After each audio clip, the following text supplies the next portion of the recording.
What is up, guys? It's Flexper here, and today, my first video. Today, we're going to be reacting to 10 worst police officers of all time. Let's get right into it. Sorry, guys. From an NYPD officer joining the mafia to another cop that was linked to 30 murders over a 4-year period, we take a look through 10 of the worst police officers of all time. Number 10. Louis Eppolito. If you're going to cross over to the dark side, there's no bigger way to do it than join the mafia. Louis Eppolito was in the family from the beginning. His father was Gambino thug Ralph Eppolito. When he applied for a job with the NYPD in 1969, Eppolito denied being related to any members of organized crime groups, making it painfully obvious what his intentions were. After being promoted to detective, he and partner Stephen Caracappa worked for the Lucchese family, passing on confidential information about their rivals, and even executing Gambino captain Eddie Lino in 1990. After an FBI investigation, Eppolito was jailed for life, plus 100 years. Number 9. Joseph Midzianowski. Joseph Midzianowski was a Chicago police officer labeled as the most corrupt cop. He served as both police officer and drug kingpin, using his knowledge of the streets and gangs to shake down drug dealers. For most of his 22-year career, Midzianowski would run the Chicago Gangs unit, while running his own drug gang at the same time. He was convicted of 10 counts, including drug conspiracy and racketeering in 2001. For his crimes, Joseph Midzianowski was sentenced to life in prison without parole in 2003. Number 8. Stephanie Lazarus. In December 1985, John Ruetten broke off his relationship with police officer Stephanie Lazarus and married a critical care nurse named Sherry Rasmussen. In 1986, Rasmussen was found beaten and shot to death. Her case was initially ruled a robbery gone wrong because her BMW was missing. While the case sat cold for 24 years, Stephanie Lazarus, a Los Angeles Police Department officer, was promoted to the rank of detective in charge of art and forgery. It was only in 2009, during a review of cold cases, that Lazarus finally became a suspect in the Rasmussen case. An undercover officer tailed her, eventually collecting a DNA sample. It was compared to the DNA sample taken from a bite on Rasmussen's body, and it matched. Lazarus was convicted of first-degree murder in May 2012 and sentenced to 27 years in prison. Number 7. Sidney Dorsey. Dorsey was sheriff of DeKalb County, Georgia from 1996 to 2000. During his time as sheriff, there were allegations of corruption. In August 2000, he lost a runoff election to Derwin Brown. 3 days before Brown was to take office, he was shot 12 times in front of his house by Patrick Cuffey, who worked for Dorsey's private security force. Dorsey confessed to ordering the hit on Brown. He said he was angry over the election and stressed out from a failing marriage and a sexual harassment lawsuit. It was also alleged that Brown was assassinated to stop him from looking into the corruption that plagued Dorsey's office.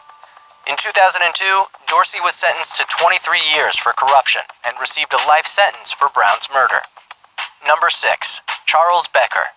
The first American cop to get the death penalty for murder, Charles Becker was a legend in New York in the early part of the 20th century. His beat was the brothels and vice dens of Manhattan, and he took full advantage of their proprietors by hitting them up for what some say was over $100,000 in protection money. One gambling house owner, named Herman Rosenthal, wasn't into the racket. However, he went to the press about it. 2 days later, Rosenthal was murdered, and the crime was traced back to Becker. After 3 trials, he was convicted and put to death in 1915. Number 5. William Leisure. Leisure was a traffic cop in Los Angeles for 17 years. Yet he had millions of dollars in an offshore account and had a dozen Corvettes. It turns out, Leisure was actually running a criminal enterprise. He ran a stolen car ring, stole and resold luxury yachts, and organized murder-for-hire schemes. He arranged at least 3 murders and was the driver for 2 of them. The first was the murder of a 76-year-old Gilberto Cervantes, who was shot returning home from church. Ann Smith was the second victim. Her crime? Divorcing one of Leisure's friends. Leisure had an accomplice, Dennis France, shoot Smith in her mother's beauty salon while staging a fake robbery. Leisure's third victim, Tony De Los Reyes, was also shot during a fake robbery. Leisure was arrested aboard a stolen yacht outside of Oakland in 1986. 5 years later, Leisure pleaded guilty to 2 counts of second-degree murder and was given a sentence of 15 years. What? His career had come to an end after he gave false testimony in a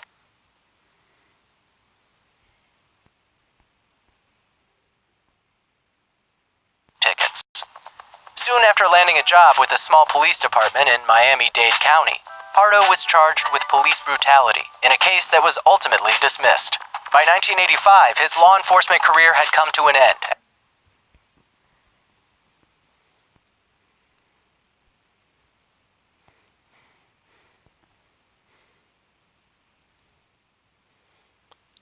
What the heck?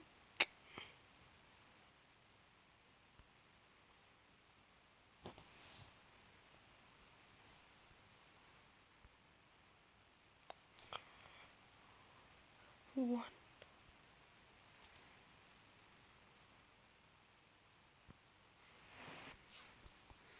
After he gave false testimony in a drug trial. That is when Pardo seemingly snapped.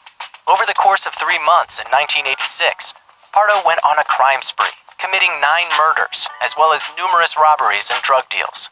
Pardo kept photos of his victims and recorded some of the details of the murders in a diary, both of which were enough to convict him and sentence him to death in 1988. Number 2. Antoinette Frank. Frank was a member of the New Orleans Police Department. As well as working for the NOPD, she also worked security detail at Kim On Restaurant. At the time, Frank had developed a strange relationship with 18-year-old Roger Lacaze, a drug dealer with a history of violence. On March 4th, 1995, Frank and Lacaze robbed Kim On Restaurant. Frank fatally shot fellow police officer Ronald Williams, whose second son was born a week before his death. She then executed 2 members of the family who owned the restaurant. Frank and Lacaze both escaped, but Frank returned to the scene of the crime a short time later as a police officer. Witnesses later identified her as the shooter. Both Frank and Lacaze were convicted of first-degree murder and sentenced to death. This was the first time a police officer was convicted of murdering another police officer. Number 1. Gerard John Schaefer, a Marin County, Florida sheriff's deputy moonlighting as a serial killer. Gerard John Schaefer initially satisfied his murderous impulses by killing animals. A failed teacher, and having been granted no entry into priesthood, his third choice seemingly turned out in his favor, and he worked as a cop for a year between 1971 and 1972, until he was fired for the false imprisonment of 2 young female hitchhikers. Schaefer later abducted 2 teenage girls and proceeded to torture and kill them. Soon after, their bodies were found. Schaefer, for some reason, was a primary suspect. Upon searching his home, their suspicions were proved correct, finding evidence linking him to 8 missing girls over a span of 4 years. While Schaefer was only tried in the murder of 2 girls whose bodies were found, he was ultimately linked to up to 30 murders. Convicted to 2 life sentences, Schaefer found himself the victim of his own favorite pastime when he was stabbed to death in prison in 1995.